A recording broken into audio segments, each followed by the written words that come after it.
Here we are, Parry Talks, episode fucking who knows. Oh my god, let me start again. Swearing already. Parry Talks, welcome back. Back again. It's Saturday afternoon, so there might be a bit of ambient noise in the background because we are at a pub, and it's a bit more like a pub conversation than a fully blown fader interview or podcast, which makes it real. It makes it real. Exactly, very organic. Exactly. So it's like you're in the room with us. Mm-hmm. Welcome, my G, Raj Mahal. How are you? I'm alright. I'm chilling. Just came from the gym. Just living life. How strive and thrive. did the boxing gym close over COVID for a while or not? Oh, I don't know. I just joined it, so Shit.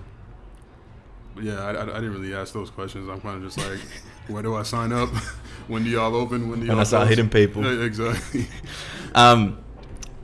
Yeah, well, welcome to Parry Talks. It's been a while. We have been talking about doing this for a while. Yeah. And I remember when I first started, I was hit you off straight away and just bare in the DMs, raw in the DMs. Mm-hmm. Pause.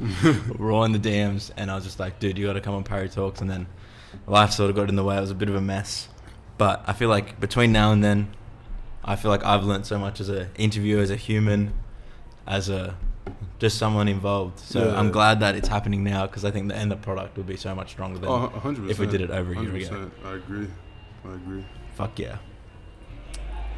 2020, cooked year, but it must be cooked for you, especially having family overseas. And I feel like a lot of people have that unique experience of like, we're in Australia and it's chill here pretty much now. It feels like nothing's gone wrong. Well, it does, like, obviously something's gone wrong, but it feels like nothing's happening now. It feels like the world's gone back to normal, but compared to other people on the other side of the world and stuff. How's that experience been for you with people like family being so far away and like the world feeling like it's fucking ending? It's been crazy. Like, I remember like when COVID first started happening, you kind of just see like the fear in like people's eyes, and then you really don't know what's happening, and it's always that fear of the unknown that humans tend to have, and it makes them act irrational. So like, I remember when it first started, like my friend's mom, she was just like, oh yeah, like you can't stay here anymore. You know what I mean? Like you can't hang out here anymore because we're about to go in quarantine. And then hearing that, like I didn't really take it personal, but it's just like, damn, like I don't have family here, you know what I mean? Like, she's looking out for her family, you know what I mean? Like, now I have to just look out for myself. So I was kind of, like, worried and concerned in, like, that regard. Because, like, what if this gets crazy, you know what I mean? And, like, where am I going to go? Like, who am I going to, like, be able to lean on, you know what I mean? So, like, it was definitely tough. It definitely played it took its toll on my mental for a little bit. But then once the media allowed us to know, like, the symptoms and, like, all that stuff, I'm just like, oh, yeah, I don't really think it's something to worry about. And plus, I with COVID, I feel like every generation or, there's always a period in, like, human history where, there's just natural selection, you know what I mean? And I feel like the universe just has its way of just, like, saying, oh, we just got to trim the fat. Yeah. Unfortunately, people got to die, you know what I mean? But, like, it's just one of those things that we can't really control, and we just got to deal with, the people in the 40s, they had to deal with World War II, they had to deal with polio, you know what I mean? They had to deal with, like, racism and all that. So it's kind of just like, this is what we got to do. This is our World War II, you know what I mean? Exactly, like, yeah. That's such a good way to put it. So, like, that's why I was just like, I just got to pick myself by the bootstraps and kind of just, see where it goes. But my main concern with all of this is just, like, I wasn't even really worried about the virus. I was just worried about my visa at the time. And, because I'm just like, damn, like, are they going to, like, kick me out? Or, like, you know what I mean? Like, in the visa that I was on recently, I couldn't work. I was on an entertainment visa, so it didn't allow me to work. And then there was no, like, since businesses were closed down, like, I couldn't work any cash jobs under the table. Yeah. So I was just like, I don't know what to do. So I kind of went crazy, and I had like a mental breakdown. Like, it was just this one night where I'm trying to go to sleep, and like, for some reason I couldn't go to sleep. I just felt like my chest was like caving in, and like I just felt like I was about to die. You know what I mean? And like, all the news, everything you hear on social media, Facebook or whatever, like, it's just about COVID. And then I'm thinking about my own personal issues, and I'm thinking about COVID at the same time, and then you just combine them. and I'm just like, I'm actually about to die. I feel like I'm dying, and yeah, and before that, I got into like an argument with my dad, trying to just like, just let off some things that were on my mind. I just need to get some stuff off my chest, and then it kind of just turned into a bunch of other stuff, and then I kind of felt like, damn, like, this is my pops, you know what I mean? Like, I feel like I should be able to confide in you, and like, you're making me feel guilty for even doing that. So that definitely played that definitely took its toll. It was taxing on the mind for me, and I was kind of just like, damn, I don't have anybody. I don't have my mom here. Like, all I have is like the handful of friends that I got and like my girlfriend. And it's kind of just like, I don't want to be a burden to them. You know, I'm already a burden to myself. So it's kind of just like, I'm just in my room, just laying on my bed, just like, damn, like, what do I do? Do I go home? Like, you know what I mean? Like, and then eventually things calmed down. I went to go see a doctor. He prescribed me like antidepressants. And then after that, it kind of just, I just hated this artificial, just like chillness about taking antidepressants. So I only took it for like 2-3 weeks, and I'm just like, oh no, this ain't me. This ain't. I'm like, I'm better than that. You know what I mean? I'm like, I'm the raw dog. You know what I mean? So like, I can't be doing that. Like that just ain't me. And this isn't me like, looking down on people who actually need that stuff. But I feel like for me, it was kind of just like a smack in the face for people who actually have to like take this to like deal with life. I feel like I was just going through a fleeting moment and a fleeting emotion, and I just needed to like deal with it. Well, not just like tough it out, but just like I just needed to go through address it, allow it to happen, and then move on. And that's just what I did. And I've just been like chill ever since. I think it sometimes it takes people, and it's not the actual pill or whatever that will change your life, but sometimes it takes people to get to the point where it's like you might need some extra help, and like it just changes the way your brain thinks. So instead of it might have not been an antidepressant in your case, but like a behavioral change, like just actually changing something, and like just getting to that point whether the pills were for you or not for you, sort of just acted as like the divider. So I feel that with a lot of people as well. Another thing with COVID as well, which you sort of reflected on, is like it amplified everything by 10. Mm-hmm. So if you had a little crack in your roof, not literally, like in the ceiling of your life, and COVID comes along, that crack's a gaping hole in there. Yeah, it just ruined a lot of things for everybody. And like that's one of the things where like I'm like, it's not only an inconvenience to me, so I need to stop acting like that. Everybody else needs to stop acting like that. This is a collective inconvenience for everybody, you know what I mean? Like, there's people with actual businesses, thriving businesses for like 20, 30 years that these families built from the ground up, and now they're gone now, you know what I mean? Like, I don't have to deal with that. I'm just worried about a visa, you know what I mean? Yeah. And if I can't stay here, I'm going back to like one of the most powerful countries in the world, so like, it's not like I have to go back to Syria or like Darfur or something, you know what I mean? So I was kind of just like, what am I tripping for, you know what I mean? Yeah, but then there's that, like, there's a whole thing where it's like everyone's got their own shit. And like, my shit and your shit, even though relatively in the grand scheme of shit, might not stink as bad. But like everyone's got their own shit. Everyone's shit means something to them as well. It's cook time. But what matters, we're here now. So we're G now. Exactly. Everything's just sort grateful. of works out. I'm just grateful. What do you reckon? What do you think you changed from? Obviously, COVID sort of settled down, but what personally do you think changed when you were just like, holy shit, the world's ending, to a bit of more clarity? I feel like nothing's really changed. I feel like I just amplified certain characteristics that I've already had. Yeah. You know, like my work ethic got way better. You know what I mean? Like I'm starting to just, instead of just having an emotional response to everything, I'm taking the more logical and like rational approach to it. Not just like, oh man, I'm stressed out, I feel sad, blah, blah, blah. It's kind of just like, all right, before I do that, I'm going to get to that in a minute. Yeah. But like now, I'm going to just think I'm a game plan, because I'm not trying to be stressed out and, you know, complaining about everything without a game plan. You know what I mean? I need to like look at this from like a logistical standpoint and be very militant about it. Be like, all right, this is making me feel like this, so maybe I need to X this out of my life. Maybe I need to stop hanging around this person because they're enabling me to like do things that's detrimental to my own health or like well-being or others' health and well-being. So I kind of just like started going for walks. I started writing more, and because of COVID, like that's the reason why we started. Me and Dom with the producer. We started this. We started the whole Raw Dawg project because I remember like I told him what happened because I like when I was going through like my own personal issues, when I had like my little like mental breakdown, I didn't tell anybody. I kind of just like dogged it out and just did it on my ones. And one day I just went back. I went to his house. I stayed at his house for like a good like 2 weeks. No, I stayed at his house for a couple of days, and then I got mad sick, and I felt and for some reason I actually thought I had COVID. What were the symptoms? What'd you have? Like it was just like headaches, runny nose, just sneezing, just coughing up phlegm all the time. So I'm just like, yeah. Did you get tested?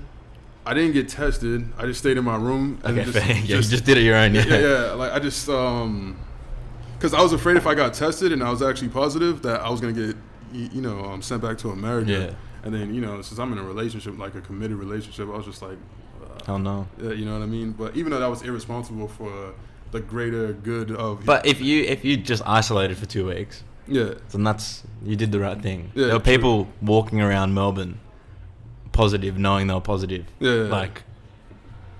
Yeah, I don't get that at all. And those are gonna be the same people who like they get mad when like people leave dog crap. Literally, on their front lawn, you know what I mean? It's just like, hey, you spreading modern day AIDS right now, you know what I mean? It's 2020 AIDS right now, so, Cooked. Yeah, so that's how the project came about. So were you, and, we just opened the can of worms. Yeah. Raw Dawg coming out this Friday. I think we'll just take it from the top down, and I love the title of it, Raw Dawg, and it makes so much sense with how the what do you call it, EP, mixtape, flows, because it is so raw, and I think so much music, especially commercial hip-hop now, is very crisp and clean, whereas 2-3 years ago it was the aesthetic to be really raw. So I love it as like an ode to that. When you make tracks, and obviously like they're super well produced, and I don't mean it in that sense raw, but there's a raw energy to them, there's a grittiness to them. Does that come out just naturally, or is that a conscious thing where it's just like, I just want this thing to hit so hard, I want it to hurt? It's just a natural thing. Like when me and Dom are like in the studio, or like I'm gonna just get to the skin and bones of like how this project came about. So like after I like recovered from COVID or whatever I had, I was sick for like 2 weeks straight, and then and that was when I first met Dante knows, and because I met him once like a year ago. But like I just woke up from a nap, and I was kind of like, you know how when you wake up from a nap and you just come across somebody just like, I don't want to talk to you right now. And then then like I went to Dom's house, and then he was like, hey, Dante's coming over for a session, like, and he's excited to meet you. I told him that you were here, and I was like, oh yeah, cool. And then like once we met up, it was just like a match made in heaven. He's like one of my good friends now, and that same night we made Glimpse, and then we made Kappa, which is the single that's coming out this Friday with the EP, and then next thing you know, I just stayed over at Dom's house for like a good 2 weeks straight. Like I'm just like, I ain't got no money, I can't work, I can't do anything, so I'm gonna just do what I'm good at and make music. You know what I mean? Just make music constantly. So we just banged this entire EP out in 2 weeks, and like 11 tracks. That's just 11 tracks that we're putting out, but there's so many more tracks that like just like little demos that we thought were just that just didn't make the cut. And in regards to like what you asked, I don't really like deliberately try to be I have to be raw. It's just what comes naturally, you know what I mean? I'm just like, the way I talk on the track is the way I talk to everybody, you know what I mean? It's the way I talk in my head, and it's kind of just like, I see so many people who live it, who try to portray this like image that's not even them, and they're not even happy, and the music shows. The music tells that story of what's going on. It's just like they fighting their own demons, just like I'm fighting my own demons, but I'm embracing it, you know what I mean? So like, and like just like my life, my childhood, like my friends, my family, everything that we all had to go through like back in the States, you know what I mean? Like I was talking to my god brother the other day, and like this dude got shot in the face, you know what I mean? So it's kind of just like perspective again. Yeah, you know what I mean? It's like, and he survived that. He went to jail, so he came out. You know what I mean? He's a better person now. You know what I mean? So like, this is the stuff that I had to deal with growing up. You know what I mean? Like friends getting shot, people getting stabbed. Like I remember there was some dude that got stabbed right on my front steps, bleeding out, and then my aunt saw him, and then like, you know, whatever happened, you know what I mean? So, like, this is why, like, my music is the way it is, you know what I mean? Big time. And they're all humbling experiences. Yeah. Like, we sort of spoke about it off camera, where, oh my God, by the way, if you're watching this, holy shit, I'm shocking. That was so bad. But they're all humbling experiences in the sense where it's like, every single day up until now, because your music is so authentic, everything you've experienced is like subconsciously going to leak in somehow, one way or another. Man. And with a lot of, and like, I don't want this to just be an hour of like, what does hip hop become? What does commercial hip hop become? Because I do love a lot of commercial hip hop, of course. But it's like a lot of it has lost that edge because it feels like it's sort of disconnecting from a lot of the honesty that, you know, it was birthed on. Yeah. Which is like, is a very privileged thing for me to say from Sydney. Yeah. No, it's not. It's just a perspective. You know Yeah. what I mean? It's a perspective that needs to be said and appreciated. You know what I mean? I don't really, when people say stuff like that, I don't really see it as, look at this dude from Sydney. Yeah. He's probably, he didn't have to deal with anything. It's just like, he's speaking it from a perspective that he can only speak on. You know what I mean? You can't say from my perspective because that would be like weird, you know? And like, you know, and when people say things, and I'm not saying that I disagree with what you just said, but when people say things that I generally disagree with, I appreciate it because then it gives me a reason to reinforce what I believe in. Yeah, you know exactly. What I mean? And now we just live in this age where it's just like, oh, cancel culture, cancel him because he said something I didn't agree with. And the dude was just stating his opinion. Yeah. You know what I mean? And like, I feel like, as bad as it sounds, like, we need racist people. You know what I mean? Because like, we wouldn't be able to tell what's racist or not. You know what I mean? We wouldn't be able to be like, oh, this person's treating that woman like that because she's a woman. Like, you know what I mean? Like, that's messed up. Yeah, you know what I mean? So like, sometimes humans need to see that as an example to reinforce why they are the way they are. You know what I mean? Because if we're just like mindlessly agreeing with each other and like, we're just gonna be like this default, like, you know, just like boring species that just like doesn't really have any creativity, can't really think of anything. We need diversity so badly in every context. Like, my dad was like, funny guy, my dad, Greek, full Greek, both my parents full Greek.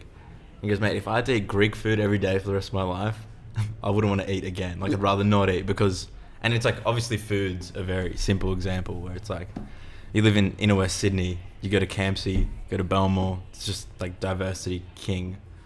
And it's the same thing with opinions. It's like, it just adds, and like, obviously, I'm not talking about like obvious shit like racism or sexism, but just like general people being critical about society, people being critical about ideas, and having that diverse opinion, it like just adds flavor to the world. And so that's how you evolve as a race. Oh, 100%, man. Damn. Raw dog. And yeah, I think that's so special with the whole Domba aspect because a lot of hip hop has become so disconnected again, or a lot of where it's like the relationship between producer and artist. And I think that I say a lot of it's because I'm disconnected, but at the same time you see it as a bit of a growing trend. Like, look what Kenny Beats is doing, and now he links to certain artists, makes full projects with them, like Madlib, full projects with people. There's something special about a strong bond between producer and artist. Yeah. What do you think that Domba brings the best out of you, and why do you think that relationship works so well? He's just my best friend, man. Like, I'm just grateful to have him in my life. You know what I mean? I feel like he saved my life, you know, because like when nobody else was messing with me when I was back in Boston, like this Indian dude, this Fiji Indian dude from Seven Hills, you know what I mean? Like, he was just like, yo, you got talent. You should come out to Australia. And like, I'm just like, I don't know nothing about Australia, you know. I didn't even know there was Indians in Australia, you know what I mean? I just thought like Australia was just like a bunch of like dead trees and like kangaroos and like white people, like dirt roads and stuff. Like, it was like the 1800s or something. And then like, you know, and living with him for a couple months and just like getting so close to his family to the point where it's just like I can go to his house right now and he doesn't have to be there, and like his family be like, oh, hey Raj, how you doing? No, just another day, Raj is here. You know what I mean? So like, it's just exactly, you know what I mean? And like, it's just the connection that we have on a personal level. That's the reason. That's what makes the music so great. You know what I mean? Because like, he's a very strong personality. I'm a very strong personality, but for some reason, it never like It never clashes when it comes to music. Like, we don't argue. We don't, like, we had one argument, and that was when I was sick, and he was just like, oh, man, we got to make these tracks. I'm just like, bro, I actually need to, like, take a break. Like, my throat is about to fall out of my mouth. Exactly. Yeah. And so we just got into an argument because I'm just like, man, you're just being selfish right now. I'm actually sick, and, like, your mom's a teacher. If I get her sick and then she gets a bunch of other kids sick, you know what I mean? Like, I don't want to be responsible for that. So, and that's the only argument we've ever had. And, like, but when it comes to music, it's just like, we just sync so well. Like, we have, like, the same taste. We have similar tastes, but we also have very different tastes in music. Yeah. And, like, that's why we can just come up with the cakes, the OEOs, and, like, and I remember when I was back in the U.S. and he was just making, like, you know, these little, like, lo-fi, like, boom bap beats. I'm just like, bruh, you should start making some, like, trap. Make some trap. Make something beats. loud. Exactly. Like, make something that's going to make me want to, like, rob my own house. You know what I mean? And then once he started doing that, he started getting better and better. Because before he was just like, oh, man, I can't do that. I'm like, nah, you got it. You got it. Like, I know you. Like, you listen to, like, Young Thug and, like, everybody. Like, you got it. You can do it. I believe in you. And once he started doing it, he was just like, oh, yo, we can do it. And then, yeah, and, like, that just goes hand in. And there's certain things where he's just like, oh, bro, like, if I'm struggling with a verse, he just like, oh, man, why are you even stressing out about it? Like, you got it. Like, you're the best rapper in this country. Yeah. Like, you got it. And, like, we just encourage each other, you know what I mean? Like, there's never any shade. There's never any animosity between us. It's just helping each other grow constantly. Big time. A couple of things there. I find it interesting that you say we have, like, similar tastes but not the same taste. Because I feel like I have very similar tastes to some of my mates, but we appreciate the same things for different reasons. Yeah. And that's almost like what we were just talking about before, where it's like we have different opinions on things, but we all appreciate the same sort of things. Where it's like we'll listen to, like, Young Thug Jeffrey, and I'll be like, very good album. Yeah, my favorite Young Thug album. I think it should be everyone's favorite Young Thug album.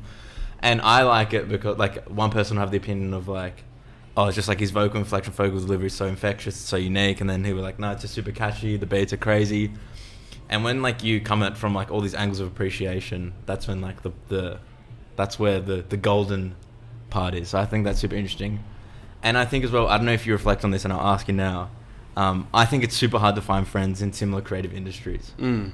And it's like, it's not saying that, like, I don't like anyone else that has a podcast, or I don't like anyone that is involved in dance or rap music. It's just like, there's two, like, the Venn diagrams are two circles. Oh, 100%, bro. 100%. I don't know if you reflect on, like, it being hard to be friends with rappers, but, like, not to say that you don't like rappers, but just, like, your best friend being a producer, I think, is super unique and super special. Yeah, and, like, you got it right, man, because, like, I just refuse to, like, have anything beyond a face value friendship with, like, a lot of rappers, you know what I mean? Outside of, like, 111 and, like, the people that, like, I affiliate myself with on the regular, like, you know what I mean? Like, I really don't go out of my way to be friends with anybody else, you know what I mean? It's kind of, and it's not like, it's not coming from, like, a competitive standpoint. It's just like, I know the game, you know what I mean? So I'm not gonna act like these, you know, little, like, these little, what's the word? I don't know. The way I just know the game, and, like, I know what people do.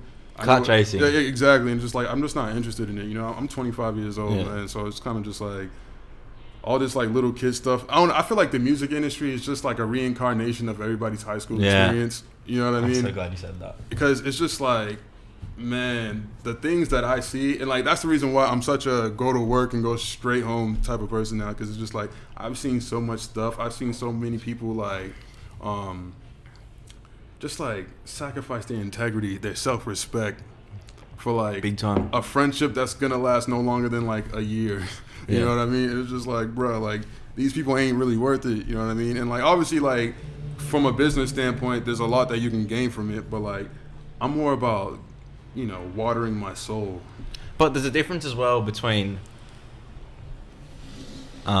showing respect to another artist, like working on another artist's record, and I got no problem doing that. That's huge. As in, that's like, and that I want to make that obvious to anyone listening. It's like, we're not talking about, you know, showing respect and being good peers and, like, all that shit, because that's a given. Like, there's no benefit in shitting on people. Yeah. But in terms of, like, being best friends and, like, rooming with people that are in similar industries with you, especially in a creative industry where it's just so constant in your face. It's such a 24-hour job. It's like, that's so rare and so sick that links. Yeah. And I feel like, yeah, any bloggers that want to be vloggers that want to be friends or whatever, any podcasters, editors, music editors, don't at me. I'm not trying to be friends. Yeah. Hell yeah. And then, so Dante has 2 features on the tape. Oh yeah. He's the only feature, and I realized like when I started making tracks with him, I'm like, damn, like I don't really like do any collabs with people like that. I feel like I need to change that, but I think that just came from like a very, I don't know. I guess I'm a homogenous person. Yeah. You know, like I only mess with people that I'm around constantly, and like usually when I'm having any studio session, it's just me and Dom. So like 95% of the time, the tracks are just gonna be Dom producing it and just me writing 2 or 3 verses on it. So Yeah. yeah, I'm definitely down to just like work with other people, but like I want to work with somebody not for the sake of it looking good for the industry, or just I'm with these people. You know, I'm gonna link up with little Toucan Sam or whatever these rappers call themselves now, just for the sake of doing it because it looks good on Instagram. I want to do it because I actually like their music. Yeah. You know what I mean? Like I'm not gonna collab with anybody where I don't listen to their music at all because I feel like it's not genuine. You know, I feel like it would be hard for me if Drake shouted me out. I'll be flattered, I'll be blushing, I'll be over the moon, but I don't listen to his music, so it'd be hard for me to like want to like collab with him because I feel like it would just be fake on my end. Look, I'm a high integrity person, but if there was a sellout option on the table with Drake, I'm selling my soul. He can have my soul. He can have whatever he wants. I know that's the right thing to do. Because if that happens, my kids. Yeah, you're right. And I don't even give a shit about integrity at that point. If my grandkids are going to be eats for the rest of their life. Yeah, you're right. Because of Drizzy, my boy Drizzy. Yeah, you're right. But the thing is just like, I know what you mean though, yeah. It's just like Drake is just like the most, like, is an exaggerated example. Yeah, I'll probably never have a track with Drake. But if you want, hey Drake, if you want Imagine Drake on a Domba. I wouldn't fucking be surprised because he'll I hop can on see it anything that's happening. hot. I can see it happening. Okay, maybe I shouldn't say I would never collab with Drake, but I would never go out of my way to collab with Drake. You know, like I never go out of my way to collab with people unless I'm like, oh, he's a good person. I like him. I like, all right, let me suss out his music. Oh, I like his music. Yeah. You know what I mean? So like,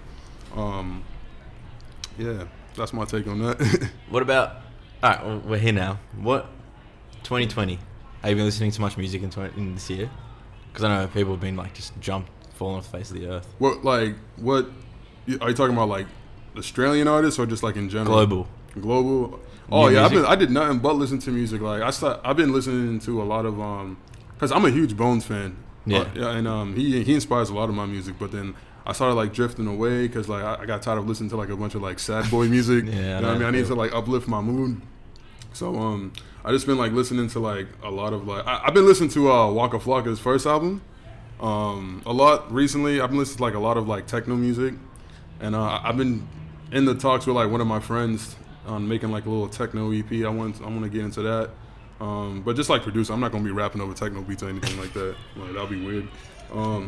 I think there's space for that. Like there's definitely a space for it, but like I need to be able to like grow with the genre and respect it before I start rapping over it. You know what techno, I mean? What techno are you listening to over here? Just like some like crazy shit, man. Who have I been listening to? I forget their names. I don't know. But I started listening to. Have you heard of this dude named Cast? Oh man, I heard one song. This one dude, my boy Sedge, he was like, "Yo, have you ever listened to Cast?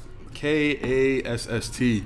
And I was like, "Nah." He showed me one track, and then I listened to his entire EP, and like ever since then, like I just been binging techno music for like. It's just like my new drug now. And then I'll listen to like techno music, and then I'll just go listen to like Gucci Mane talking about shooting people in the face. You know what I mean? So like it's just weird how my music taste is. No, you wouldn't believe how many people that I've had on here because like the podcast is hip hop and dance. Yeah. How many people the crossover between the tastes is? Because I analyze my music taste being for my party music, and like obviously there's great hip hop party music, but just the way my taste is evolved, my party music is all like house and techno and breaks and all that shit, and then my like sit down listening music is all hip hop. But it's so common, like how, like I don't know why, I don't know. Do you see any similarities at all What, between the genres? Yeah, or? like techno and hip hop. I think there's a abrasiveness about both of them that is like. Yeah, I guess there could be something. I don't know. I just think I just like sound, like anything that sounds good. Like a lot of like techno tracks, like there's just always some like melody or like rhythm where it's just like it just makes me want to like hug myself, you know. And then, like I just appreciate that. And like I know people who are just like, oh, I grew up in this area, so I can only like hip hop. I'm this certain ethnicity, so I can only listen to hip hop. I'm just like, man, like the world is too vast. There's too many options out there to just limit yourself to just one thing because you're black or you're white or you're Latino or something. You know what I mean? It's just like there's so much music out there that's being made by people that look just like you. Yeah, you'd be surprised at what some of these people look like. So, you know, I just as an artist, like. I just think it's very important to like be able to appreciate any type of genre. Like I listen to like some country songs, I'm just like, damn son, like this is dope. You know what I mean? Like, and some people just listen to country music and just like, oh, this sucks, just because they know it's a country song. It's just like, man, you just gotta listen to like how it makes you feel, you know? And like, yeah, like I can go from that. I can go to like some gangster music, to like techno, to like some Taylor Swift, or like to some like J-pop or K-pop or whatever. Just like. I don't know. I just feel like as an artist, you just got to be able to like open your ears to everything, you know. I feel like, and I'm not trying to A&R here, A&R your career, yeah. But I feel like with your delivery over like some glitchy jazz, avant-garde jazz, I'll be down shit, for that. That'd be so hard. I feel like so many people that do rap over hard stuff would sound so good over a nice soul sample. Yeah. Because it's the contrast that like makes it beautiful, you know. Exactly, and like listen to Pusha T. It's like just breathing down the throat of the microphone, just giving it head. Exactly, just deep throating it. Exactly, yeah. And he sounds so good over something lush. So I reckon next EP. Yeah, I might actually. Hey, for the project that we have coming after Raw Dawg, like there's gonna be some stuff. There's gonna be some stuff. Huge. Like I'm definitely gonna shock some people with what we got coming. Huge. We love it. Parry Talks exclusive. Yeah, Parry Talks exclusive. Only you get this. Only you get this. Me and every other editorial I work, me and every other magazine I work for. That's super interesting. Oh yeah. Where should we go from here? I feel like my mind's like, where can we take this conversation? Oh, we could take it anywhere, man. We could take it anywhere. Just ask me something, and then I'm pretty sure my answer's just I'm gonna give you like 30 million answers that can lead to something else. Alright, so this is what I'm thinking in my head right now. One, we can obviously go to the story of getting to Australia. Oh yeah. But I don't know if you're even sick of talking about that, but we're definitely keen on it. But I feel like it's just like one of those things that I have to tell people because like it's weird that I'm here. I think about it every day. We'll get to it at the end then. Yeah. What do you think? And I just love and I'm obsessed with the EP, of course. Very fortunate to have already listened to it, but I'm also obsessed with just like Raw Dawg as a title and as a name, and I think it really exemplifies you as an artist, not just sonically like we've spoken about, but like you've said Raw and Dawg so many times. Oh, 100%. Do you feel like this tape is like your welcome project almost, even though you do have? I feel like, or do you think this is like your first like? Do you know what I'm saying? Yeah. I feel like it's my first project where like I feel like I know what I'm doing now. You know what I mean? I'm not saying I have like vast resources, but like I actually have people that I can send it to and like they can do something with it. You know what I mean? I feel more confident. You know, I feel more confident in myself. I feel more confident in the people that are around me, because like when I dropped Never Safe, like that was just me and Dom, like, oh, it's finished, SoundCloud in a week, all right, boop, it's everywhere now, and like it just fell on deaf ears, you know what I mean? And now with Raw Dawg, I feel like even with like the little buzz or following that I have now, I feel like it has the potential to do something crazy, and that will help amplify like all the music that I already have out now, you know what I mean? And I feel like it's just something, especially the things that I talk about on the project and like the things that I'm addressing. I feel like it's just brutal honesty, and I don't know. I'm just ready for this to come out. So once the clubs and like venues open, I can start performing, because like I be performing these tracks when I take showers, and I'm just like, oh man, like people are gonna go crazy once they hear it. Exactly. And I feel like it's super interesting that it's come from, in your past, 2 years have just been singles and features. Yeah. Great singles for that matter. And they've sort of put you on the radar as well, where people are sort of looking for the project now. Yeah. What do you think unifies these tracks more than any of the features before? Was it just writing it during that period of time and everything just being in that fortnight or so? Or do you think that there's something separate, that like these tracks just feel different to the singles that you were putting out? I think it's all relative. Like I feel like even from like Jitter, like I feel like Jitter kind of like put me on the map. That's why I have the utmost respect, and like, you know, I'm just grateful for Triple One. Because I remember when we made that track, that was the first time I've ever met them. Like, because I had no idea who the hell they were, like, prior to that night. And then when we made Jitter, I heard Marty's verse. Well, it was supposed to be another track, but I didn't like the track that they wanted me on. I'm just like, oh, nah, I can't, nah. And although I felt, you know, most people will feel bad saying something like that. It was just like, if you want the best version of me exactly. on a collab, like make it. I want to make sure it's something that I like, you know. And then they played the Jitter instrumental, and then Obi already had his verse, and then Marty already had his verse on it, or I think he had to finish his verse, and then I'm just like, oh, bro, like I saw their following. And then I saw like how good their music is. I'm just like, oh man, I gotta make the verse for the ages. You know what I mean? Like, there's no way. Then once Billy started playing the beat, just adding little finishing touches here and there, like I'm like, I need to kill this, and I can't. I just gotta do it for my peoples back home, because like, it was like the first track that I did in Australia where it's just like it kind of just like gave me something. It gave me a name, in some sort, and literally like 10-15 minutes my verse was already done, and then I was just like, damn, and that kind of started everything. So I was just like, oh, all right, people just thought that I just get on the mic and just start screaming and swearing and all that, you know what I mean? But just like, if you want to talk about lyricism, it's just like I can do that too, and I feel like nobody's really messing with me in that regard. They might have the following, the platform, blah blah blah, but if you want to talk about lyrics, it's just like I'm that dude for that, you know what I mean? I got the story, I got the life, you know what I mean? Like, I got the experiences. It's just like nobody's touched me in that regard. So that kind of just led to everything else. And I felt like tracks after Jitter, it was just second nature. Just like I felt like I was coming into my own. It's just like, do you watch a lot of basketball? I do not watch any basketball. Okay, I'm not gonna bring it but up. I have a big appreciation for basketball though, and like I understand how it works. I'm just not. Like I'm a massive sports fan, so I know more than the average person probably about basketball. Well, I was just gonna say, I just imagine somebody like a young player like getting his first start, and then he just like goes crazy. He drops like 30, 40 points, and then that track gave me the confidence.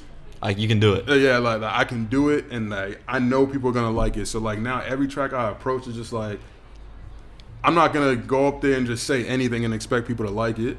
But I know if I put in the effort, I put in the time, like it's just gonna be undeniable, and just like, and now for me, I feel like it's just the marketing side of it. It's just like the whole branding side of it. I feel like that's where I lack, and that's where I need to hold myself accountable and taking the time to like learn all that stuff, because that's one thing I appreciate about Triple One too. Like, they know how to create a brand that's identifiable with the demographic that listens to their music without compromising any integrity, or still being like, while still being true to themselves as well. Yeah, exactly, and that's what I love about them, because like they're still them, you know. All right, we're gonna get to branding, and if I forget about talking about branding, you have to call me out on it. We started talking about sports, and I literally wrote it here. It's in my notes, so this isn't a sidetrack. What do you think of Australian sports? Rugby league, AFL, cricket, anything. What do you think of them? I don't really know too much about it, to be honest. Like, I need your bias. I feel like opinion. With rugby, I need you just to shit on them if you need to. I feel like with rugby, like I appreciate the grittiness of it. Yeah. But like I feel like I'm like, if my thing is like with sports, the goal is if I'm running the ball, I'm trying to score every single time. I feel like with rugby, they just run straight into the next dude they see, and then it just looks like a bunch of like drunk dudes just like tackling each other. You know what I mean? And like, I don't want any like footy players to like try to punch me in the face. You know what I mean? Like, I'm not shitting on the sport, but it's just like, this is why I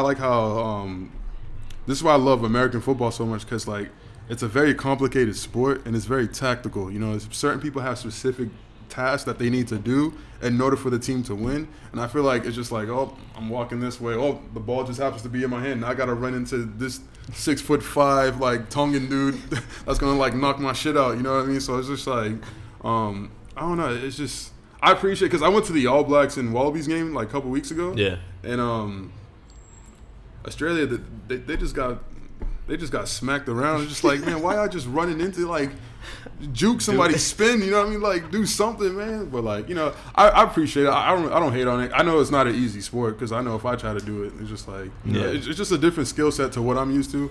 And but you know, I just like contact sports, so I appreciate it in that regard. But like, I just need to understand it more before I really give a fair judgment of it.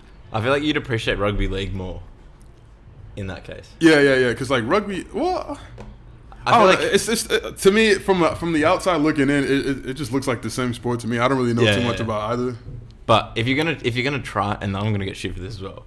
If you're gonna be like, I'm gonna try get into one of these, go to rugby league. Don't go to rugby union. Nah. It's a dying sport. It is a dying sport. Well, why is it a dying sport?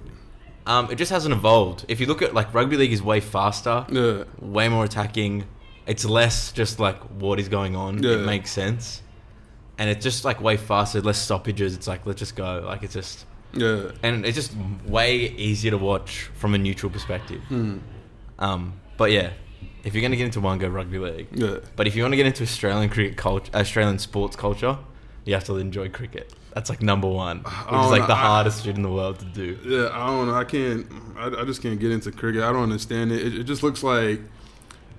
It just looks like homeless people baseball, you know. Just like it just looks like homeless. It's just like, you know, we're gonna be out in the sun for like 16 business days, and then we're just gonna throw this ball, and like everybody's wearing like white polo outfits.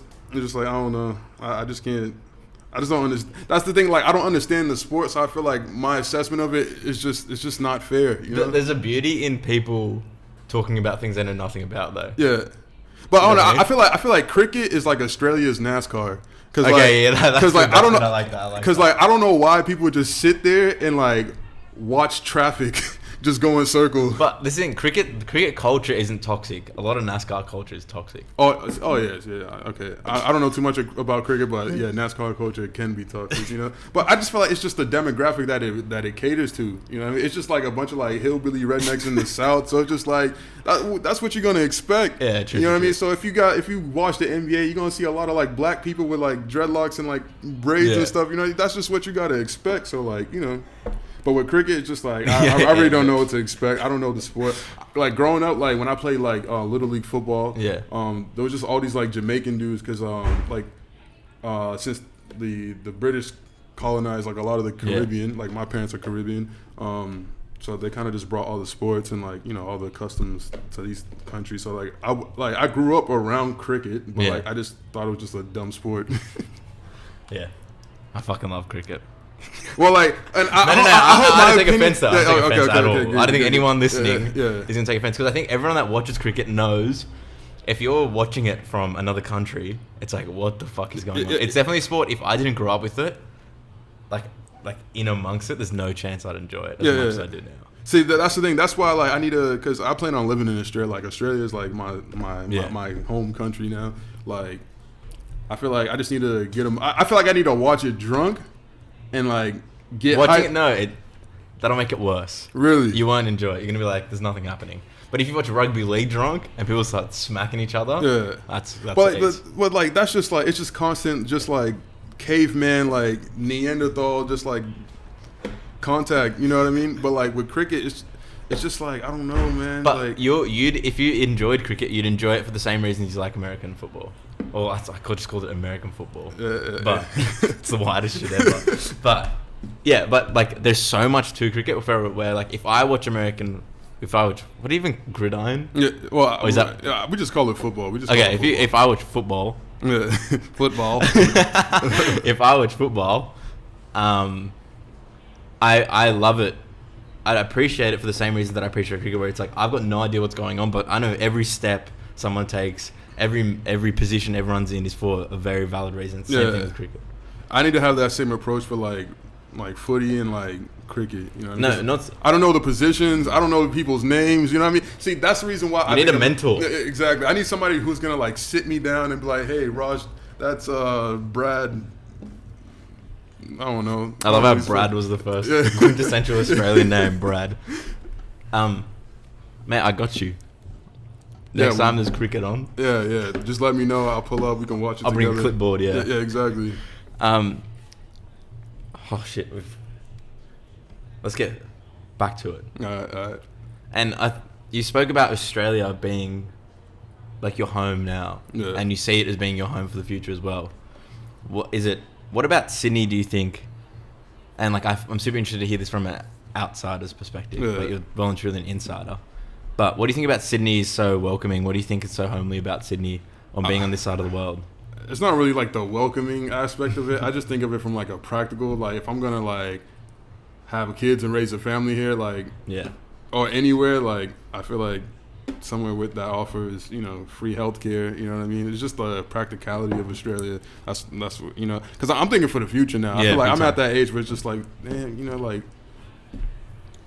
I'm getting to that age where it's time to start, you know, thinking about kids and like buying a house or whatever. Just having those things that everybody, you know, would like to have. You know? Big time. So you know, just seeing like, you know, the whole the healthcare crisis in America and how that works. Just like I don't want to have to put myself through that. I don't want to have to put like my kids through that. You know, I want to make sure like they're covered. You know what I mean? Like the cost of education is a lot better here, and like even like But we don't have guns. That's the one thing about Australia that like I wish they can fix. But I understand it. You guys don't have a stubborn population. You know what I mean? Like America, we're just stubborn people. You know, that's what makes us us. That's what makes our sport so great. That's what makes everything about America so like crazy, like, you know, appealing, because we just don't like to listen. Intense, Do you think that the like all the myths about Australia from America and Europe are true? Like, Australian people are just laid back, they don't give a shit about anything. Did you feel that when you came over here? Yeah, I can still see it now. I feel like I don't know. See, that's the thing. Like in America, we have such a like individualistic like mindset a lot of the times, and like over here, like me, I'm all about minding my business, you know what I mean? So like I don't really like look forward to just looking at someone, oh hey, how's it going, you know what I mean? Like if we make eye contact, I'll give them the be nice. Yeah, you know, I'm not a threat, you know what I mean? But like, you know, like sometimes people, I remember like it was just some random dude at a bus stop, and I'm just walking by, and he just like stopped me, and we had like a 20-minute conversation. It's just like I'm not used to that. I'm just used to, especially with like the whole political climate in the U.S. Like people ain't doing that. Yeah, people ain't doing that in the U.S. You know what I mean? Like there's a lot of judgmental people there. So you know, like it definitely took some time for, and I'm not saying everybody's that friendly in Australia. There's always like some asshole, but like you know. That aspect of Australia, I think is dope. And I don't know. It's just like, since my parents are immigrants, like my mom's from Haiti, my dad's from Jamaica. Since they migrated to America when they were young, I kind of just, I don't know. It's not like I deliberately just wanted to just like fulfill that destiny, but like, I'm in this position now, and I feel like I can start something from scratch that I can call my own. Yeah. So like, why not do it? Exactly. Why not do it? Because not that many people get that opportunity that I have. You know what I mean? Yeah. So I just take advantage of it. Big time. And I think the thing about Australia is, in America's at the point of having conversations about race and about social political issues, but Australia, we just sweep it under the carpet. Yeah. And I feel like, especially this year with how political this year's been, there has been, for the first time, I think, in a very long time, actual discussion about how racist Australia can be. And like being NAIDOC week this week as well, I think it's super interesting how, even though like people think Australians are like, oh, they don't give a shit about anything, but because of that, it's like there's just so much complacency in Australia as well with our social political issues. Well, I feel like Australia's social political issues like hasn't been put on the forefront like that. That's why that there's this attitude about it. So, but like in America, everything we do is just on our like news that's in our like American news is world news. You know what I mean? But like, you know, like Macedonian news, like nobody knows what's going on over there. Exactly. You know what I mean? So like, that's why we kind of have the foot on the gas pedal to like make these changes because everybody's watching. Everybody's watching. So like, Australia's getting to that point, especially with like, and I feel like the reason why everybody pays attention to America because our greatest export is entertainment. Exactly. Our greatest export is sports. You know what I mean? And our military, you know what I mean? So like we kind of just like everybody's just paying attention. It's easy to do that when we have all these distractions going on. Exactly. But and plus like Australia's like a relatively young country, you know what I mean? Like true. And it's still I still feel like it's developing, you know? A young country in terms of colonization. Exactly. So yeah, Australia's gonna have its day. I think it's just gonna take some time. This is just the growing pains, you know. This is just the part of the relationship where you know you're just still getting to know each other, where it's painful, it's awkward, you know, it's cringy. But and I just think honestly, there's just gonna have to be some generations that have to die out, you know, before we can actually get it. Because the older generations are just too stubborn, you know what I mean? Like they're afraid. It's just like, oh, I've been acting like this for so long, like I don't know how to be anything else. Exactly. You know what I mean? So like. And we give older people a pass, just like, oh, they're old. Yeah, but it's just like that shouldn't be an excuse. Like I remember this old guy. I was on a train one day, and it was just me and Dom and like a couple of other people, and like this old guy, he was just like yelling at these kids, and then I remember I said something like, "Why are you yelling at these kids for? Like they don't know any better. Like chill out. Like this isn't like the quiet carriage of the train where like everybody has to be silent. So it's just like this is what you should expect from him." And then he's like, "Oh, it's like shut up, like whatever you Australians be saying." You know what I mean? Your Australian accent is actually pretty good. That was gone. Yeah, and like he was just, and I just got real pissed off. And then somebody just like, he's old, leave him alone. But I'm just like, yo, he can't defend himself. I'm just like, well, he should have thought of that before he started. Well, you're not gonna smack him out. Like, exactly. You're just having a conversation. Exactly. But like, I feel like some people just need to be put in their place. Yeah. Like it doesn't matter if you're old, young. It's just like respect is respect. Like these are just little kids. Exactly. They're just doing their thing. Exactly. Like yeah, like they're not just annoying you. They're annoying me too. But just like I understand because I was at that point in my life too. You were that guy was you were. You know what I mean? We were all like annoying kids at one point. It's just like I just didn't appreciate, and especially when like you know, it didn't really look like the mom was like, you know, confident in herself to like defend her children or like say anything. She just kind of took it, and I just felt bad. I'm just like leave these kids alone. It's not like they're not touching you, they're not doing anything. Just leave them alone, man. Yeah. And like even reflecting on like US politics being, US news being global news. Even I haven't been invested in the election. Yeah. But I've definitely kept a very close eye on it. Like there's this awesome streamer, Hassan. I shout him out pretty much every episode because we always get to fucking American politics for some reason. Yeah. Hassan Parker, he's really good. And I was watching his like 12, like I watched his stream like on Twitch for like 2 days straight. Yeah. And just seeing what the discourse is in America right now, and it's super interesting. How is it watching like an election from the other side of the world? Like, did you weigh in on it at all, or was it just like this is cool? I don't know, cause like I got into an argument at work with this one girl. And she was just like, "Oh, are you happy that Biden's in office and Kamala Harris? Like, she's such a boss." And I'm just like, "She hasn't done anything yet. Yeah. They haven't done anything yet." And I just hate this whole rhetoric around just like anybody but Trump. You know why? Because I heard the same thing when Obama was in office. Anybody but Obama. You know what I mean? It's kind of just like when Obama was in office, the right was just being so petty towards Democrats. And now that when Trump was in office, it was the same thing. And it's just like, what steps forward are we actually taking? You know what I mean? And I feel like with Biden, it's just going to be the same thing again. And I feel like with Biden, like, and this whole anybody but Trump attitude is kind of just like, oh, I'll date anybody, like absolutely anybody, just because it's not my toxic ex. Exactly. Yeah. You know what I mean? It's just like, that doesn't mean the next person isn't going to be just as toxic. You know what I mean? And it's kind of just like I just hate the emotional approach. I feel like with politics, there shouldn't be no emotion. It should just be logic. You know what I mean? Diplomacy should be the main focus. It shouldn't be emotionally driven, because now with media, it's kind of just like, in order for them to like sell what they're trying to, the story that they're trying to put out to the world, it's kind of just like, especially I see this with Al Jazeera a lot.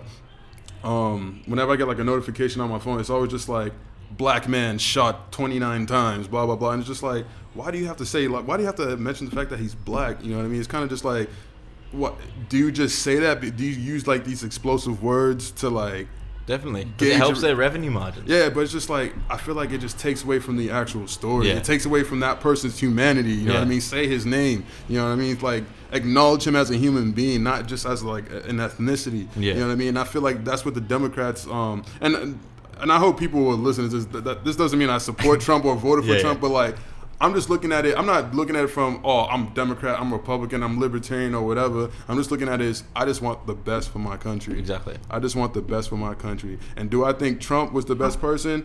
I don't know. Do I think Biden's the best person? I don't think so. You know what I mean? I just feel like he just kind of got in and just like, you know. He fell in. He kind of just fell in. He has a black vice president, especially amidst all this like racial tension that's going on in the U.S. It was a corporate move. It was a corporate move, you know what I mean? And I don't know. I'm gonna give him the time to like prove something. I'm not gonna be like, oh nah, like I'm not just gonna disregard him like right away. Exactly. But it's kind of just like, you know, let me give him the time to actually make some changes, because I know it's gonna take time, and that's all. That's the best thing you can get with politics is time and effort. But it has to be a collective thing. With the way politics is structured as well, it's not impossible, but it's very hard to have a president or prime minister in Australia even in place that actually has the best interests of the vast population. Yeah. Because just the way it's structured. Yeah, it's all personal interest, and it's kind of just like so no matter what, there's going to be a compromise. Yeah, somebody's always going to be upset, and it's just like, I just look at it, what's the least thing that's going to make me upset? You know, do things that aren't going to make me as upset. Bernie Sanders. Yeah, exactly. But even with Bernie Sanders, it's kind of just like, America ain't the place for like socialism, man. I believe in capitalism. Simply because it reflects our human nature. You know what I mean? You got to be the best. It encourages you to like sell the most. And although like these corporations take advantage of a lot of people, but it's just like, who allowed them to become that way? We still support these companies, even though we know all the bad things that they do. You know what I mean? Like, we're a product of that. Yeah. And when we can change that, we can make capitalism a very a very good thing. But like, we choose to like, but we have to wait for it to be posted on Instagram with like some like cute little font or whatever, and like some cute little girl like telling the story. You know what I mean? It's just like, why do we have to wait for these things? And like, we see it in front of us every day, but we don't say it. But like, once we see it on social media, like, that's when we care about it. Exactly. You know what I mean? And that's why I'm kind of just like, when I see Australians talking about like American politics, I'm just like, just shut up. You don't know. You know what I mean? Because like, you didn't have to grow up in these neighborhoods. You don't have your family members getting shot. You don't have friends getting shot and killed, going to jail, whatever. It's just like, stop speaking from a perspective that you have no experience from. Yeah. And I appreciate the concern, but it's just like, you legit have no idea like what you're talking about. Exactly. Because like, this doesn't affect you on a global scale. It can affect you, but it affects global geopolitics. It doesn't affect whether I'm gonna get a chicken for lunch or it doesn't affect like, and like that's just the one thing that just like pisses me off when I get into like political discussions about American politics with like Australians. It's just like, you don't understand the domestic side of America. You just know LA, New York, Miami, you know, Texas, Lil Nas X. Exactly. Like, that's all you know. Like, that's literally all you know. And like, whatever happens there, that, you know what I mean? It's kind of just like, you don't understand. I don't know. All right. I feel like I'm getting too emotional. It's fine. We're on capitalism. Yeah. And I feel like, even though you do exist in an underground community, maybe not even underground anymore, with the way Australian hip hop's sort of being perceived and engaged with right now. Yeah. And like, you obviously think critically about a lot, and it's been evident. We've been speaking for an hour about just life and, you know, not just music, but just how we engage with the world. How have you found marketing yourself? And you said it before, like, you need to work on the marketing as well. Where do you need to get to? How have you found marketing yourself? What are some of the challenges in just like putting yourself out there and like trying to sell your music other than the music itself? I feel like one thing that I constantly think about is kind of just like, how can I, and this is what I said about Triple One earlier, is that they created something that their fans can identify with. So I'm thinking, what can I do to make the people who are interested in me right now, like, how can they identify with me? You know what I mean? Like, I don't have the accent. I wasn't born and raised in these suburbs. You know what I mean? Like, I don't talk the slang. You know what I mean? So, like, what can I do that can also differentiate myself from everybody else, but make this person who grew up in, I don't know, like, St. Mary's or something or whatever to be like, yo, I want to be a part of his culture. His like that's a winning culture right there. I want to join his team. You know, so like that's something that I ask myself all the time, and because nowadays it's just like just being a good rapper ain't enough. You know what I mean? You gotta have the full package. You gotta be the real deal. So like, you know, me and like the people that I have around me, we talk about that all the time.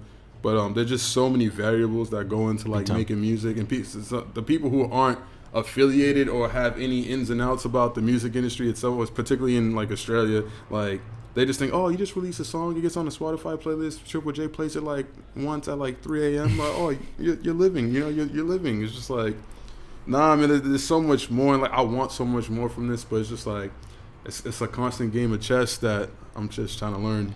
So many people don't accept that it is a concert game. Like, so many artists are with the mindset of like, I'll just get a Triple J play. Yeah. Purple Sneakers will review my song. Yeah. And we'll be good. Yeah. Listen Out will book me. It's fine. But it don't work like that. Yeah. You gotta your network skills, like it's about what crowd you're in, who you affiliated with, like all that plays a part. And like I had to accept that. But the fact that you have accepted it is already like 10 steps further forward than so many, I think, artists. Yeah. Yeah, the Instagram's cooked. Have you watched The Social Dilemma? Is that on Netflix? Yeah, that one. I think I watched like 10 minutes of it, but then I just started it's too watching real. it. Yeah, I was just it's like, too man, I can't. But I'll probably watch it tonight now that you brought it up. It's worth it. It'll just reaffirm everything you've thought about, that you've already, and like given your mind. Yeah. And I give you a lot of credit for your mind. So it'll just reaffirm everything you already know about social media. But someone else saying that, other than it just being your internal thoughts, is like, holy shit, this is powerful. Oh, 100%, man, 100%. And like, I feel like with social media, it's just like, that's what we created. That's why I don't understand why people can like, you know, like, there'll be people like, oh man, Instagram is so bad. It makes people insecure. It gives them bad body image issues, blah, blah, blah, and all this stuff. But it's just like, you're going to be on Instagram. You're going to look through everybody's stories. They're going to be doing the same stuff they did 6 months ago. Yeah. They're going to be complaining about the same stuff. Oh, guys are like this. Girls are like this. Blah, blah, blah. Obama, Donald Trump is a piece of whatever. Yeah. You know what I mean? And it's just like, you're going to entertain that. We entertain it every day. So it's just like, you can't really say anything. Exactly. It's the people that complain's fault. Yeah. Like it's all of our fault. It's so powerful in our lives. And it just gives us that constant like dopamine hit. You know what I mean? Like that's why I stopped jerking off, because like, and watching porn, because like it just kept my brain kept craving this hit of dopamine that I was chasing for no reason. Exactly. You know what I mean? Like it got me off my game. It got me off my purpose. And social media does the same thing, because there's always something new to look at. The channel's the same. It's addiction. It's an addiction, and like some people don't see it like that. Just like that's the reason why you're having trouble sleeping. That's the reason why you can't focus, because your brain's just like, I don't know what to do. I don't know how to talk to people, so like, I just gotta look at my phone real quick. It's just like, no, like humans weren't meant for this. We're not meant to like be slouched. That's why I feel like in like the year like 2285, like we're all gonna be slouched like this because of generations and generations just like looking at their phone. You know, big time. And like. It's just crazy how like it's right in front of us, but we choose to ignore it. You know what I mean? Like this didn't happen out of nowhere. You allowed it to. We allow it to happen. We allow it to happen. It's just like it's a collective thing that we all got to work on. But like I think it has to just be an awakening from. It has to be an individual by individual basis on the awakening part of it. You know, but hopefully we can get there. Do you think social media or the way social media has changed music and the creation of music and how music sounds will ever affect your work? Or do you think just your integrity and the sound will never change, it'll always be raw? Because I think that some artists, and I think I really respect Lil Nas X, because I think he's played the game so well without compromising his personality much at all. Do you think that are you the type of person that could like sort of just like morph in a little bit, or do you think you're the sort of type that is just like zero compromise ever? I don't know. It depends. Like when it comes to like music, if you want me to release some music, it has to be something that I like. You know what I mean? Like because there's so many times where like people are just like, oh, I like this song. We're just like, I don't. And I'm talking about my music, stuff that I've made, like little demos here and there. Just like, oh, you got to release this, but just like. don't like it. Yeah. I don't like the verse. I don't like my cadences. I don't like how many syllables I used in this bar. Like I get that technical with my music. You know what I mean? I count my syllables. It's just like, because some people, like, they just use too many. They'll use like 18 syllables on one bar for like a 32 bar verse. You know what I mean? It's just like, it's just not gonna make sense because you're just gonna be like, you know, it's just you're gonna be speeding up and slowing down. You know what I mean? But that's I only pay attention to that stuff because I majored in journalism and English. So like I just love. You should host this podcast. Yeah. I just love the English language. I have such a profound, like, you know, appreciation for it. So like I just understand it from that part so much. But yeah, like, I don't know. I feel like I can come around to like making certain types of music or whatever. But like at the end of the day, it has to be something that I like. You know, huge. All right. I don't think we're gonna get time to go fully into the whole story, but we've already spoken about it. If you want to just as brief as you can talk about US to Australia, what happened, how'd you end up here? So in the simplest terms. So I went to this high school called Marblehead High School, which is like an hour and a half away from where I live because I grew up in Dorchester in Boston. Mm-hmm. So at that time when I was like in like 8th grade, 7th grade, me and my mom, we moved.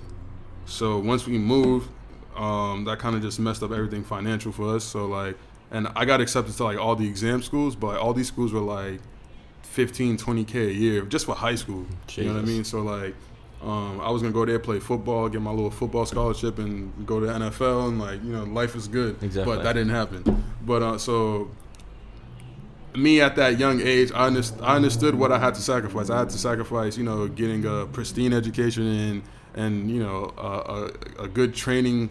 A good football team that can train me and get me where I need to be. So I ended up going to Marblehead High School, which is like an hour and a half, because I was in this, because I got into this program called MECO, and it just takes kids like out the hood and just takes them to like all these like little suburbs to like go to high school in.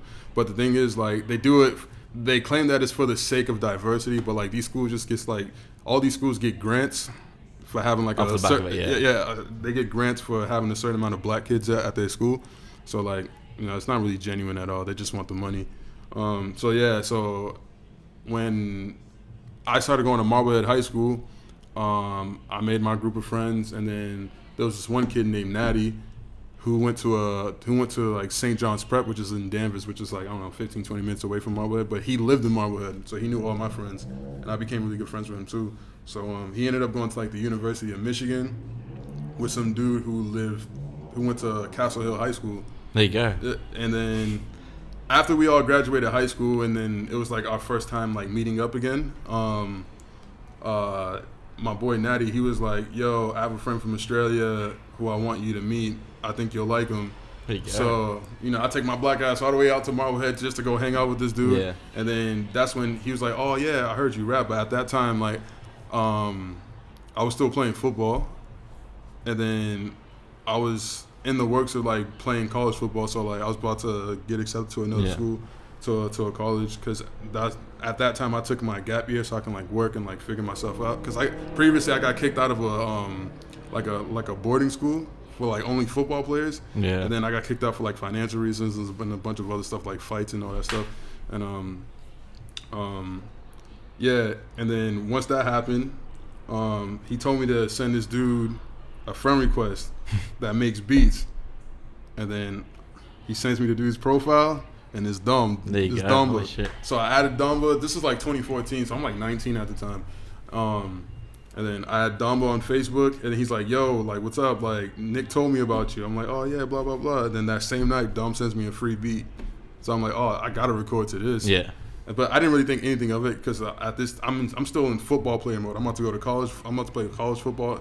Like playing college football in America is a big deal. You know what I mean? Yeah. So like you're like one of the elite in the country. So like because like it goes, is it NFL then like the tier underneath college football? Yeah. And then high school, and then like Pop 1 or whatever. So like I didn't really think anything of it. But then once I start playing college football, I like fractured my knee again, and then I've already had like 4 knee surgeries prior to the second break, and I've already taxing. That's so taxing. Yeah, man. And then I broke my tibia and my fibula. and then I also sprained my MCL, all in the same knee, my left knee. My left knee is like destroyed, and then and also like with all the concussions and stuff, and so this is like 2015. So I'm like, man, I think I want to be able to like play with my grandkids exactly, when I'm older. So like I can't be playing this anymore. So 2015, I dropped out of school. I just started working. I built a studio at my house, started making music, trying to learn how to produce and all that, and just working like these little odd jobs or whatever.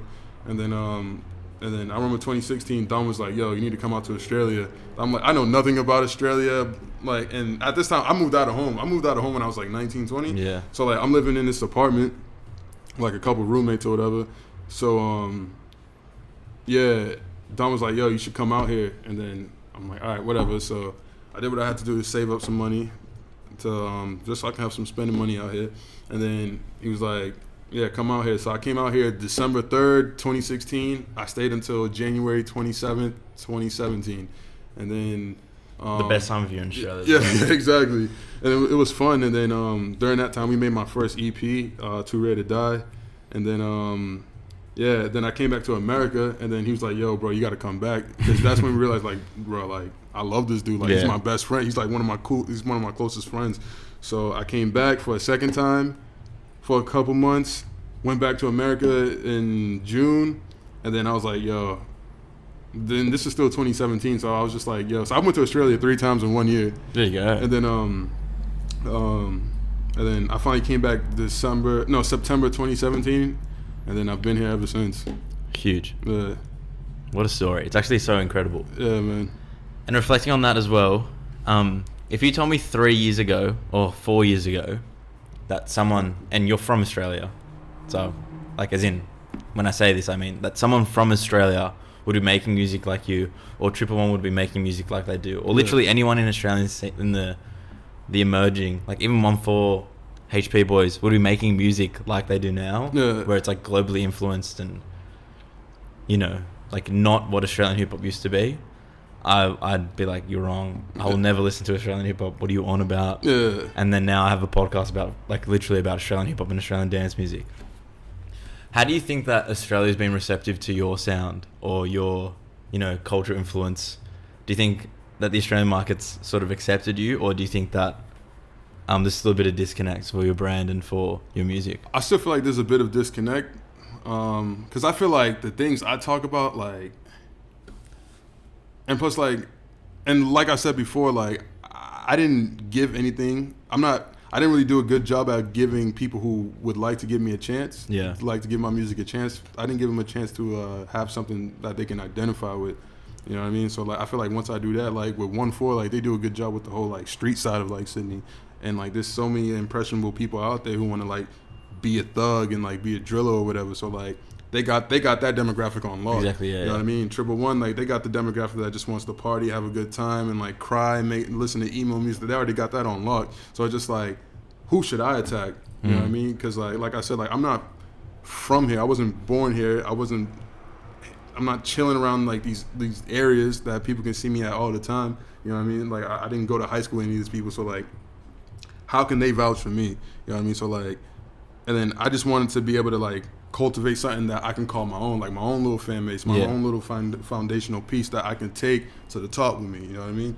So, I just been trying to, like, figure that out, and instead of just being bitter, like, oh man, I feel like I'm the dopest rapper in this country. Like, how come I only got like 2,000 something followers, or like, how come I'm only getting like 50,000 plays on my tracks? But just like, I still gotta play that constant game of chess, and just trying to be able to, like, enable myself to just, like, learn new stuff about the business. Instead of just being a rapper, I need to be a businessman now. Yeah. Beautiful. We'll put a full stop on it there. Right. Ask, because, like, internally, before I start every room, I'm like 45 minutes. Yeah. Going over. I love it. It's the best. I ask these questions to everyone. Yeah. You'll have an interesting perspective on this as well. What's your favorite Australian takeaway? Like, as in, like, major chains, like Macca's, KFC, or Porto, whatever. What hits different for you? If you're just, like, fiending a grubby feed. Like, authentic Australian food? Or no. Not authentic Australian food at all. Okay. I mean, like, if you're hungry, Friday night, can't be bothered cooking, What's the go-to? If I can, I'll get a banh mi. Okay, huge. Like Go. I'll eat a banh mi. I can eat a banh mi every day. Same. Of the I used to, and it wasn't good for like. I got so chubby. Oh yeah, it's but like definitely it was all worth that it. bread It was ain't worth good for it. you. But like I love banh mi's. Like Okay. it's literally like my That's favorite gun. thing ever to like eat. That's a gun answer. Yeah. Everyone says KFC. KFC in Australia, KFC in America, I would never eat. That's Really? like food you eat when like you're desperate and like broke, and or like drunk. Same thing with like Taco Bell and all that. But like KFC in Australia is like the most like premium thing I've ever eaten in my life, man. Like it's like gourmet in comparison to like what it is in America. There you It's go. Like, we invented the shit. So it's just like, why isn't it that? How come it's not as good as it is over here? But just Why like, is it shit in America compared to here? What's different? it's You don't even know kinda where to like- start. It's just everything, man. It's just Yeah. everything. It's just like there's no love and care, you know. There's no love and care, but like over here, if I get like a 10-piece Wicked Wing, like it's just like, man, I'm gonna appreciate it. I'm gonna enjoy every bite, every crunch, every bit of sodium that's gonna clog up my arteries. Like I'm grateful for it. The But, Wicked Wings are crack. I used to get a 10-piece Wicked Wing, and 10 Wicked Wings. Holy fuck. and a Zinger Stacker large meal, and like that would be my dinner. That's But a lot of food. That's but, mad. But I can't eat like that anymore. You know what I mean? Because I went vegetarian for like a year and a half, Huge. and then but then I'm eating meat again, so I just chill out and all that. But when you go veggie, then when you come back to eating meat, you appreciate meat a lot more and you don't waste it. Not waste it, but you don't. Yeah. Like But I can feel it because the only reason why I stopped eating meat was because I had like this like I had like a DMT trip, and then like I just had like these like wolves telling me that I need to change up my lifestyle. Yeah. And like that's why I just stopped partying. Like I stopped drinking a lot. I stopped doing like all these drugs or whatever. And like you know, like I just wanted to like change myself. And like It's huge. That's I felt, so positive. I felt like meat was like one of those things that I just needed to give up, whether if it was like forever or just a temporary thing. I just felt like it was just one of those things that can like test my discipline. Big time. That's And, huge. That's so good. And like I feel like every human being needs to be disciplined, and I feel like giving up meat was like a good way to like, you know, start becoming more disciplined and Exactly. being able to like train all the time and like, you know, work on myself. So like I'm very grateful for that experience, and you know, Beautiful. yeah. Last question, and I feel like you already know what the answer of this is. You have to. Who should come on Parry Talks? Who needs their story told? Who'd have a good conversation? I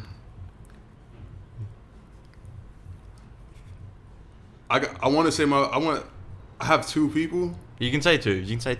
I have Yeah, two of course. people. Dante, definitely Dante. But I recently come across Spanian. Yeah, Spaniel would be crazy. Like I've never listened to his music. That'd change my life.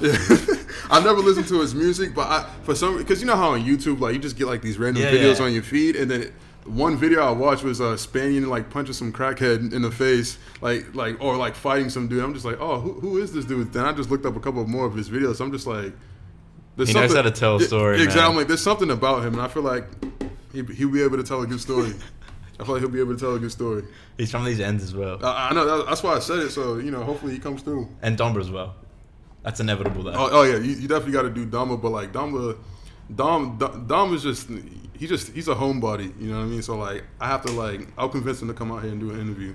If he's gonna get interviewed by someone, Oh yeah. it's got to be Parry Talks. 100%.